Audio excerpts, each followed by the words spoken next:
derecha, pero... ¿Qué está? Good morning. Good morning. We've talked the whole night through. Good morning. Ранкова кава. Так, доброго дня, друзі, вам доброго ранку, точніше, бо в нас ще ранок. Від Армія ФМ в ефірі, Катерина Даценко на зв'язку. У нас сьогодні на ранкову каву завітав Андрій Зелинський, з яким поговоримо про нову виставку «Білоруський Майдан». Але не тільки про це, поговоримо і про спротив білоруських громадян, і про те, чому нам їх взагалі варто підтримувати. Вітаю, Андрію. Вітаю, Катерино, вітаю усіх слухачів. Можна я спочатку почну з того, про що мріяв відразу після запрошення. Можна Давайте. Я привітаю усіх захисників, усіх причетних до українського війська, волонтерів, усіх, хто забезпечує нам можливість мирно працювати. Дуже вам вдячні. Я вдячний, мої колеги, однодумці, друзі. Тримайтеся, ми про вас не забуваємо. Ми ще обов'язково вам надамо слово, якщо захочете, можливо, щось ширше сказати, тому що в нас це прям традиція в кінці програм.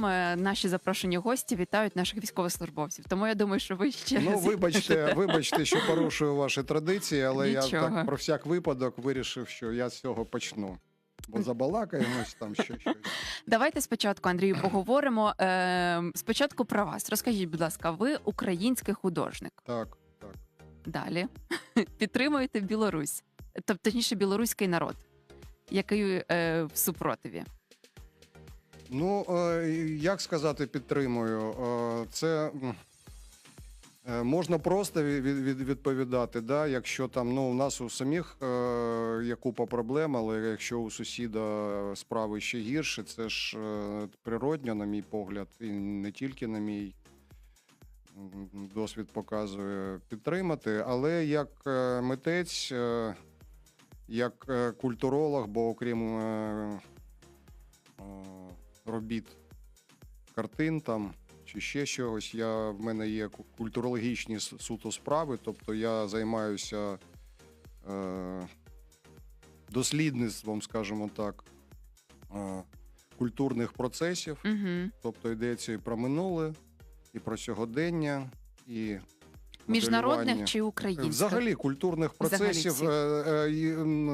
Культура, вона ж не має державних кордонів. Там дещо інші принципи. Да? Тобто європейська культура, яку я вперто називаю цивілізацією, таке в нас доволі цікава культурна система, принципово відрізняється від інших. А чим вона відрізняється? Ну, це окрема розмова, доволі довга. Базою вона відрізняється. Якщо коротенько, вона відрізняється базою. Бо нормальна, скажімо так, культура, на мій погляд, я ставлюсь до культурології як до точної науки. Тобто, на мій погляд, у 21 сторіччі, вибачте, нема вже міста гуманітарним наукам. Тобто, мнення, я так. Треба вже якось у нову епоху, постінформаційно, коли ми маємо всю базу. Ви гальмуйте мене, бо я зараз... Поки що все добре. Треба вже якось користуватися логікою, яку надав нам Аристотель там 2,5 тисячі років тому, і вже якось легалізувати її. І з точки зору логіки, на мій погляд, в мене є теорія, тобто під теорією, під формулюванням, під ствердженням я маю на увазі те, що мають на увазі справжні вчені, тобто фізики, математики там тощо. І в мене є формулювання нормальної культури. Нормальна культура, вона базується на пошуках цінності людського життя. Тобто вся культурна система, вона прямується на те, щоб якусь формулу знайти, скільки там хто коштує, яка цінність, які коефіцієнти, і вибудовується така суспільна модель. А європейська культура, цивілізація, вона пішла трохи хитріше, на мій погляд, і це дуже круто. Ми доволі абстрактне і невиконанне завдання для себе поставили. У нас цінність людського життя, вона безцінна. Угу. Тобто, от така от, начебто абстрактна штука доводить до того, що в нас постійно є мета, у нас є постійно куди рухатись.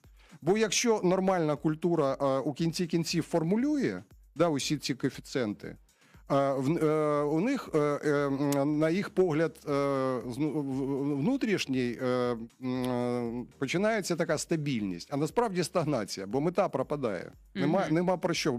Про все ж домовились. От подивіться на китайців. Вони ж не можуть, вони ж можуть тільки копіювати. Вони давно вже там між собою доводились, що кожна людина у китайському суспільстві, да, там певна свобода коштує там якусь мисочку рису.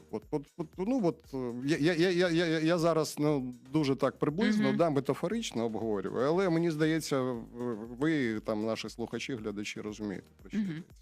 Так, я зрозуміла. А розкажіть, будь ласка, про це, те, що цінність для нас є людське життя. Воно абсолютне. Абсолютно тільки в Україні? Чи Ні. Європі? Це європейська цивілізація, до якої ми знаходимося. Да? Ну якщо ми вже заговорили, я коротенько, бо вам це сподобається. Да? Тобто у нас є нормальна культура, є виключення з правил, це цивілізація, і є культурна аномалія. Це, як ви сказали, мені тут заборонено мої терміни вживати, да? Це суспільство агресора. От наші, Російська Федерація. Да, Російська Федерація і уся оця велика руська культура, насправді. Тобто культура – це ж не про державу, здається. От, у них в базі цінність людської смерті. Тобто людське життя як ресурс. І це нівелює взагалі можливість компромісів та діалогів. Бо що таке культура? Да? Це система взаємодій. Я ось сьогодні буквально нашим слухачам розповідала про радянсько-фінську війну і про те, як коли СРСР нападала на фінів, вони ззаду ставили НКВСників, які, якщо радянські солдати відступали, то вони їх розстрілювали. І от воно здається, що я доволі так загально і доволі страшно, да, формулюю, але насправді воно так і є. Бо культурна система, да, така культурна система, вона продукує тільки можливість відношень агресор чи жертва. Да? Тобто людське життя, інше людське життя як ресурс. Як вони кажуть, умріти сьогодні, а я завтра. От це ж теж є таке російське прислів'я. Або там бий своїх, щоб чужі боялись. Так. І от якщо повертатися, да, до культурних кордонів, то, наприклад, там культурний кордон, а не державний, цивілізації там 40 років тому проходив, грубо кажучи, по межі Ужгород-Львів. А зараз, да, особливо після 2014 року, він проходить по межі Маріуполь-Харків. Тобто, насправді, я ще про це на Майдані казав, і там найбільш радикальні юнаки мене не дуже розуміли і чули, обурювались, коли я казав, що це не вони на нас напали, хоча мені було зрозуміло з грудня 2013 року, що на Майдані ми не проти Януковича, а це інша фаза російської окупації вже почалась. Вот. А насправді ми просунулись. Да? Тобто, от ми були у Львові, а зараз ми у Києві. А сьогодні ми у Харкові та Маріуполі. Ой, це насправді дуже круто, що українськість як така розвивається і поширюється. Ну так, да, але я ж в даному випадку космополіт. Да? Тобто для мене Україна це дійсно окреме питання, але Україна це, безумовно, Україна це європейська країна.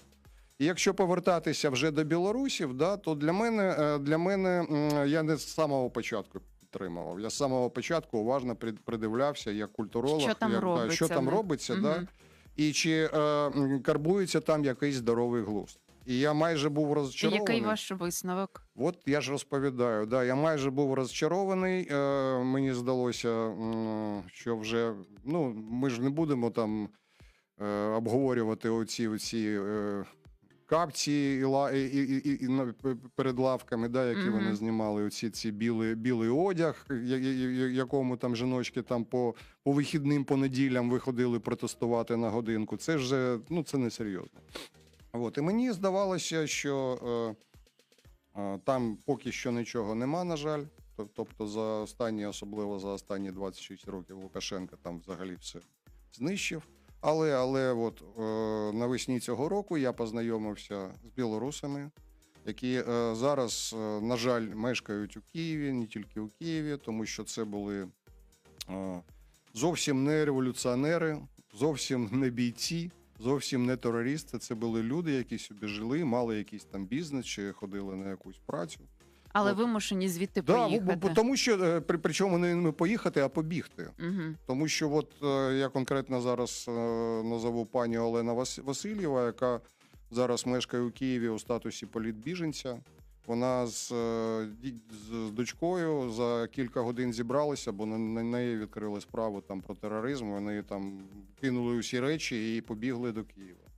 І тобто Лукашенко з пані Олени зробив справжнього борця за незалежність, бо пані Олена не то, щоб не вгамувалася, а вона просто підтримувала український Майдан, просто підтримувала, не приховувала своїх думок щодо того, що у світі відбувається. І цього було достатньо, щоб на ній відкрили справу. От, і вже в Києві... Ну там сотні, мабуть, таких, як так, пані сотні, Олена. Звісно, але я кажу про пані Олену, Так, бо так, пані зрозуміло. Олена не вирішила, що окей, добре, я піду цим шляхом. Вона заснувала канал Мінавіто онлайн на Ютубі. Це так, на мій взгляд, єдина медійна площадка, такий майданчик.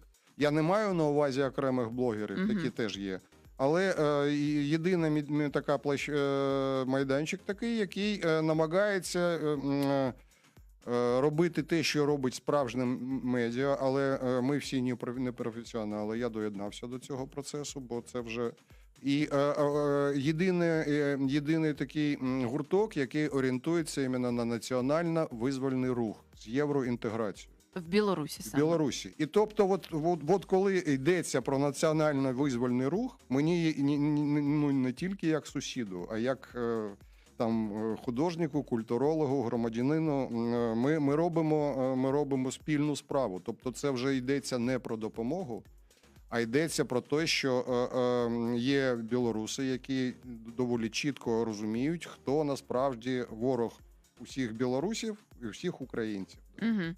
І що він не там десь в Білорусі знаходиться, а він знаходиться у Кремлі. Да, в Кремлі, це точно. Розкажіть, будь ласка, детальніше про ось цей проект. Він висвітлює події, чи про що він говорить?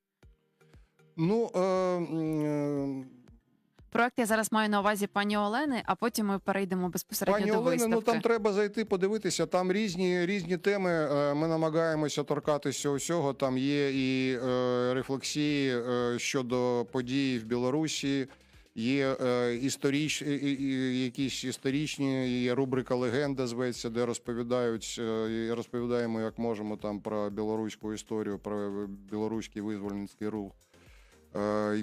І маємо суто культурологічні програми, але насправді цьому медіа ще тільки півроку, ми тільки набуваємо досвід, і в нас не дуже багато ресурсів, тобто, повторююсь, це ж доволі волонтерський проєкт, який створюють політичні біженці і, скажімо так, і українські митці, які теж, не дуже багато, м'яко кажучи, зараз заробляють. Угу. Я вам нагадую нашим слухачам, що в нас є пряма трансляція на Фейсбуці, і ви можете ставити свої питання Андрію, якщо раптом вони у вас виникнуть, про саму виставку безпосередньо. Звідки взагалі взялася ідея? Це вже таке, як я казав, вже природній шлях. Тобто, коли я знайшов, коли в мене з'явилася така, крапка відлику, да, коли мені стало зрозуміло, що там є життя нарешті в Білорусі, там є здоровий глузд, і він виглядає так. Тобто це ви, як я маю на увазі... створили і вигадали цю ідею, щоб підтримати білоруських колег і як зробити виставку? Це ж я так, в мене так думки карбуються, як у художника. Да? Тобто я доєднався до цього процесу, я там на каналі Міновіта онлайн, окрім іншого, оці свої культурологічні погляди якось розповідаю. І паралельно робив картини. І коли я вже почав робити, коли я зрозумів, що от там є, зробив одну, зробив другу, потім вже зрозумів, що там десь карбується третя, четверта, воно природньо прийшло, спало на думку, що ну так треба ж виставку робити. Купа ж, ну там, інформаційний привід, там, довернути увагу, а потім ми ж тільки виставками такими і розмовляємо. От. І ще півроку тому, коли все це почалось, я розповів про це своєму вчителю, старшому товаришу, однодумцю Олегу Тістолу. Це дуже видатна людина, це український класик українського живопису. І він, звісно, його реакція була така, що да, так, щось знайду, да, я доєднаюся, там Микола Маценко теж відразу ж доєднався. І так воно пішло, потім підтягнувся Сергій Захаров, це теж людина, котрій не потрібно щось розповідати. Сергій Захаров, він з Донецька, це під псевдо Мурзилка, він робив у Донецьку окупованому там арт-партизанів. Ну, це окрема розповідь, і краще він буде розповідати, чи погуглите. Да? Дмитро Коломойців, митець, який був на фронті. І далі, тобто для українця, особливо для українського митця, в цьому є різниця. Да? От насправді зараз між білоруським суспільством, яке навіть підписники каналу Міновіта не дуже розуміли у процесі, і мені здається, зараз не дуже розуміють, навіщо ця мазня, коли от у нас тут таке. А українцям усе зрозуміло, навіщо це робиться, без художників усе починається. І нарешті... Бо просто існують різні фронти, є інформаційний фронт. Ні, це не фронти, це... Підтримка. Це етапи.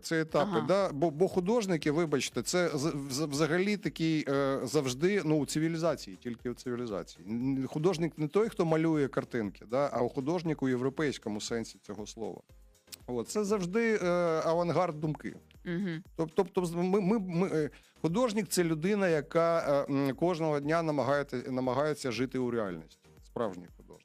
Тобто ми, вибачте, найкраще розуміємо, про що йдеться, да? Бо образ, він точніший за слово. Розумієте підтексти. Так.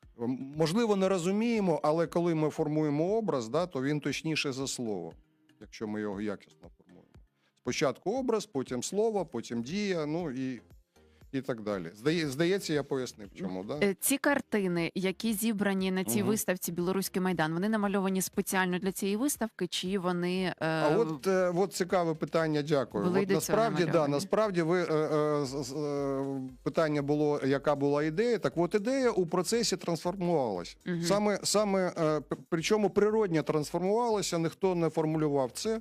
Воно так природньо склалося завдяки тому, що долучалися ще учасники.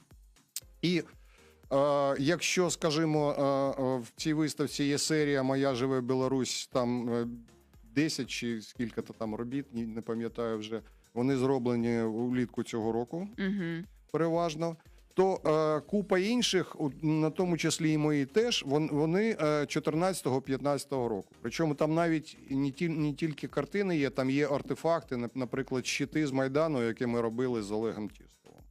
Причому вдалося тоді ще вже використаний щит, 2 щити зберегти. І от вони на цій виставці були представлені. Тобто, у кінці кінців, ця виставка – це такий, насправді, білоруський діагноз і одночасно рецепт білорусам. Що таке Майдан? Да? Як він робиться? З чого починати? Да, що там треба робити? Бо якщо вже знову згадувати, з чого все почалось, чому я почав малювати картини, тому що, на жаль, я зрозумів, я побачив, можливо, вони існують, але я шукав і не знайшов сучасних білоруських художників. Тобто я почав робити, у вас немає зараз художників? Ну, добре, Зараз я поки почергую, а потім ви Тобто потягнете. там немає зараз художників, які б малювали про ось ці всі події. От я те, що розповідав, у горить. європейському сенсі художників Мгм. нема. Тобто є, як сказав пан Лужецький, це Ростислав Лужецький, теж учасник виставки, художник. Поки що такі самі модернові, самі авангардні білоруські художники, вони ілюструють історію. Тобто якісь картини про те, що про героїв, про національних, тобто про минуле. Мгм. А про сьогодення і тим паче про майбутнє нема. Там на афіші цієї виставки відбиток пальцю. Так. Що він символізує? Чому саме така афіша? Ну, по-перше, афішу робив не я, а галерея, а по-друге, не з моєї роботи. Це робота Дмитра Коломойського, якраз я про нього згадував. Да, і, ну, от, мені здається, там доволі, первинний прошарок сенсів там доволі зрозумілий. Ну, відбиток пальця, червоний, білий, справжній білоруський прапор, який вони звуть стягом, біло-червоно-білий. Тобто, ну, таке от. Так, нам тут надійшли декілька повідомлень від наших слухачів. Зокрема, Діма Катков написав «Слава Україні». Да, героям слава. Жанна, не знаю вашого прізвища, написала «Гарного вам дня» і проспівала нам, процитувала точніше пісню Тіни Карло, якщо не помиляюсь, «Намалюю тобі сонце, намалюю тобі небо». Угу. Це якось має відношення до виставки чи ні? Ви не знаєте. Ні, я б там проспівав би «Москва палає», там, можливо, чи «Батько наш Бандера», але в мене слуху нема. Скажіть, будь ласка, чому нашим слухачам взагалі варто відвідати цю виставку? Ну, як варто? Це ж, якщо є бажання, то можна прийти. Ну, тому що якщо хтось цікавиться культурними подіями, то так, відбулася добра культурна подія, там зірковий склад, як вже казав Олег Тістол, Микола Маценко, Матвій Вайсберг, Владислав Шерішевський. Це діди українського мистецтва, можна так сказати, академіки, і можна зайти, подивитися. Ну, Матвія Вайсберга «Стіна» – це велика робота з маленьких фрагментів, там завдовжки 3 метри. «Стіна» про Майдан, це дуже вражає, це дуже емоційно, і це дуже якісно, не можу підібрати слово, живопис, живопис від майстра, наприклад. Я так можу розповідати про кожен експонат цієї виставки. А скільки там приблизно взагалі експонатів? Та кілька десь. Там ми так напхали добряче, бо, як я кажу, у кінці кінців навіть не доводилося запрошувати, бо монтуємо виставку, заходить там, наприклад, пан Василь Татарський, скульптор. О, що ви тут робите? Ну, от виставку. Яку? А Білоруський Майдан. Подивився. Так, а в мене є от 2 невеличкі скульптури тут у Києві. Ну, так, я Позаду нашого героя і взагалі зараз ось вийшло сонечко, можна спостерігати серед цього такого темного неба. І я сподіваюся, що так само і білоруські митці відновляться серед темного режиму. Інакше б ми це не робили. Якби не було таке сподівання в нас, якби не була надія, то ми б це не робили. Та, мабуть, Жанна наспівала. Але в мене ще питання, чому взагалі українцям, на вашу думку, варто підтримувати Білорусь? Ну, тому що у них там доволі довгий іде супротив, і вони, доволі мирно це роблять. Мені здається, що я вже розповів, але, мабуть, треба якось простіше і коротше, да? Я не кажу підтримувати Білорусь, да? Я кажу про те, що у нас у сусідів насправді є люди з здоровим глуздом, які розуміють, хто справжній ворог, які розуміють, що єдиний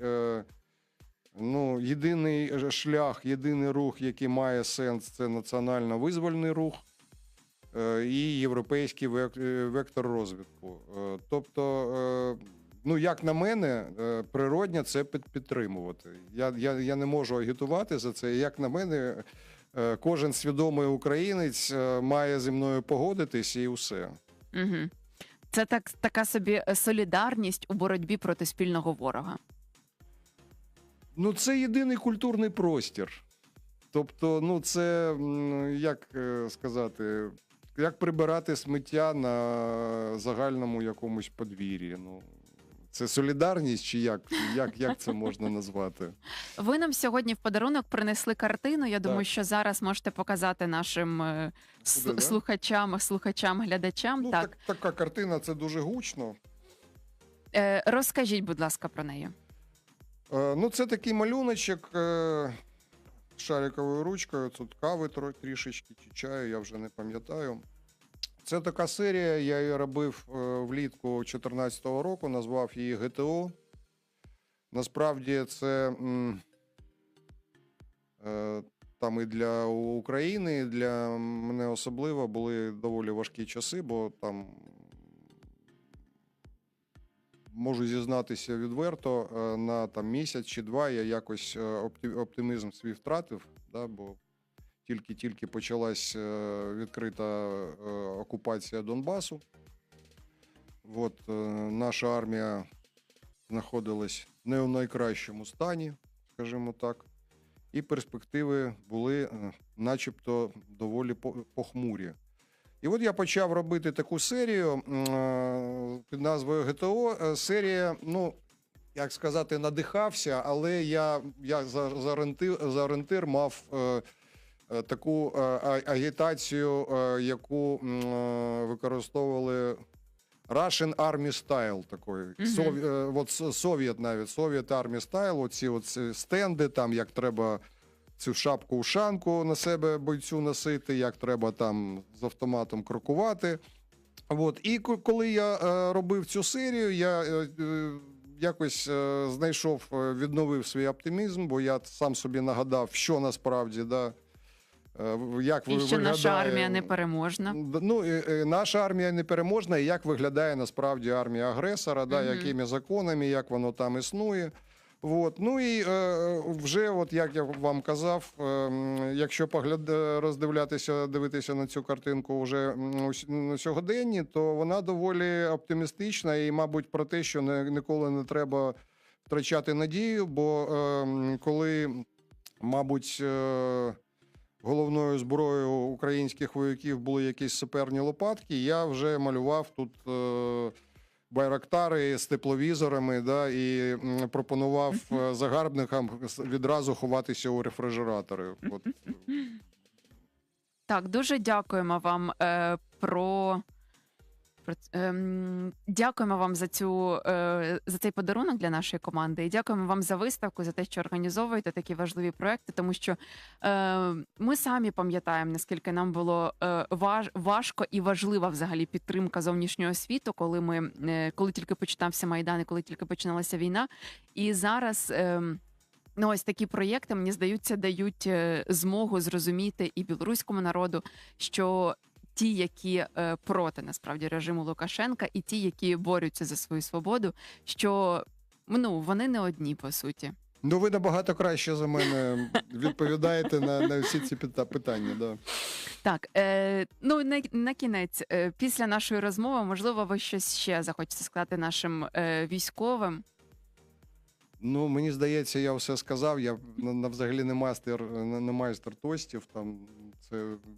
Краще б я показав би, якби це було там якесь телебачення, я б показав би свої картинки. І... Ну, мене дуже тішить... Людина мистецтва, справжня людина мистецтва.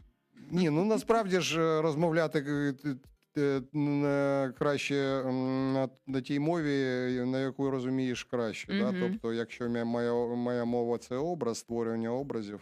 Ну, мене дуже тішить, що якщо мої картинки особливо до вподоби військовим, там одна моя робота навіть у підрозділі знаходиться там О, кілька круто. робот. Можете Да. передати вітання підрозділу. Да. Я вже сьогодні зранку я відзвітувався своєму товаришу. Мене дуже тішить, що я можу казати, що в мене є друзі серед військових. Да. Я в Фейсбуці відзвітувався, що йду на армію ФМ. Отримав дозвіл. Це круто, це круто. Дякую вам величезне, що прийшли. Я ж усіх запрошую, хто в Києві або хто буде в Києві ближче ще 8 днів, наскільки я пам'ятаю, так? Да, до Вона 8 буде- грудня галерея Білий світ. Це доволі зручне місце. Це метро Театральна, там неподалік від Хрещатику. Заходьте, затишна галерея, багато робіт. Та заходьте, підтримуйте на Ютубі, шукайте. Можна я тут промоцію Так, зроблю? можна. Шукайте, набирайте Мінавіта. І підтримуйте білоруські інформаційні ресурси. Ну і заходьте там до мене на Фейсбук, якщо цікаво роздивитися, що я там роблю.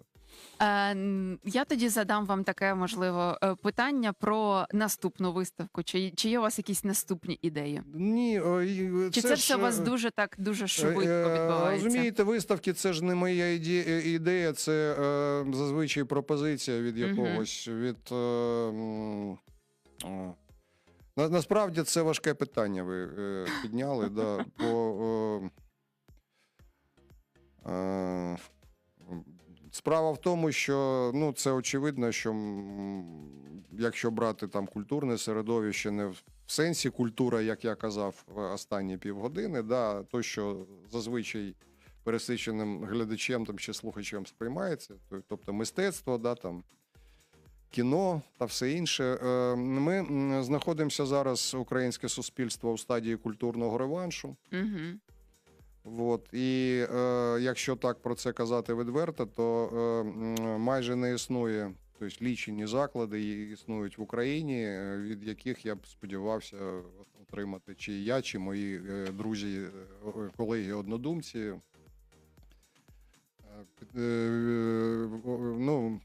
Від яких ми можемо та хочемо отримати запрошення. Тобто те, що ви до нас прийшли, це майже визнання. Ні, це свої йдуть до своїх, розумієте? Так. Андрію, дякую вам іще раз. Навзаєм. Дуже запрошую. дякую за запрошення, за можливість тут якось щось розповісти. Сподіваюсь, щось було цікаве. Ми всі боремось проти спільного ворога, і тим самим, я насправді це вважаю таким собі іншим полем бою. Ось ми, наприклад, інформаційне поле бою, там, де розвінчуємо міфи, ви мистецьке поле бою, там, де теж це картини, боротися проти, не знаю, картин агресора, це теж така собі битва. В мене доволі багато робіт, в мене є серія там доволі довга, там кілька десятків робіт, зветься «Історія государства Чебурашка», вона там сама за себе говорить. Є серія «Марки України», там це ж про сьогодення. Так. Тому я вважаю, що саме такі проєкти важливі. Важливо пам'ятати, що в нас є ворог, і підтримувати наших військових на їхньому фронті, на їхньому полі бою. Ви ж були з першим військовим, Катерина Даценко. В нас з нами в ефірі був Андрій Зелинський, який розповідав нам про виставку «Білоруський Майдан». Залишайтеся з нами на першому військовому в ефірі Армії ФМ, тому що невдовзі після 11-ї, після свіженького випуску новин від Ярослава П'єсецького, в нас будуть спецефір, як я вже сказала. Завітають народна артистка України Алла Попова та заслужений артист України Олександр Зайченко. І з ними поговоримо про поїздки на фронт і творчість вже, на жаль, померлого артиста та героя України Назарія Єрмчука. Всі його пісні ви знаєте. І ще раз вас закликаю завітати на виставку «Білоруський Майдан», подякувати Андрію. Там ви, можливо, теж його зустрінете, з ним можете поговорити і про культурний фонд України, і про те, як варто підтримувати взагалі сусідні країни в боротьбі. Тож залишайтеся з нами. Дякую.